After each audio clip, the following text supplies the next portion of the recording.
Hello guys, welcome to my new video. তো আজকে আমার বার্থডে। আমি সারাদিন কী করছি না করছি সবটাই তোমাদের সাথে শেয়ার করব। আজকের দিনটা না প্রচণ্ড এখানটায় প্রচুর বৃষ্টি হচ্ছে।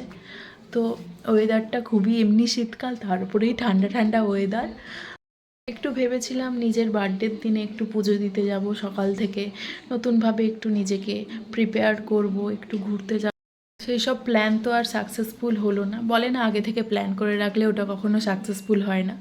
যাই হোক, মামারা আজকে আসার কথা ছিল, তো মামা বাইরে থেকে পুজো দিয়ে এসছে, তো প্রসাদ নিয়ে এসছে, ওই প্রসাদ খেলাম।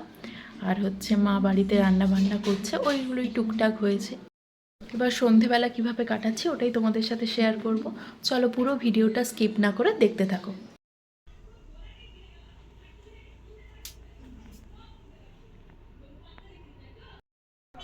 তো দুপুরে খাওয়া দাওয়ার পর একটু রেস্ট নিচ্ছিলাম। তো সন্ধেবেলা একটু রেডি হয়ে নিয়েছি। তো কি হচ্ছে না হচ্ছে পুরোটাই তোমাদের সাথে শেয়ার করব। চলো দেখতে থাকো।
Good morning.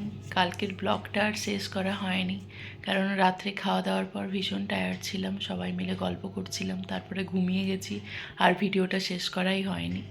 তো ভিডিওটা কন্টিনিউ থাকছে। আজকে আবার ছুটি শেষ, এবার কাজের জায়গায় ফিরতে হবে। এখন ঘুম থেকে উঠলাম, এখন ঘড়িতে প্রায় 9টা বাজতে যায়। তো প্যাকিং হয়নি, কালকে সারাটা দিন এই সমস্ত বাড়িতে লোকজন এসেছিলো, ওই নিয়ে এতটাই ব্যস্ত ছিলাম আর প্যাকিং করারই সময় হয়নি। ভেবেছিলাম রাত্রেবেলার দিকে করব, তারপরে এত টায়ার্ড লাগলো, ঘুমিয়েই গেছিলাম। তো এখন উঠেছি, এখন ঘুম দিয়ে উঠে একটু খাওয়া দাওয়া করব, খাওয়া দাওয়া করে প্যাকিং করব, কারণ এবার তো যেতে হবে, কাজে ফিরতে হবে, ছুটি শেষ, এবার কাজ করতে হবে। আবার কবে আসি ওটা ঠিক নেই, এখন দেখা যাক কবে আসি, আবার বাড়ি তো আসতেই হবে। এই মাসে আসার আর কোনো প্ল্যান নেই, ভেবেছি সামনের মাসে লাস্টের দিকে আসবো।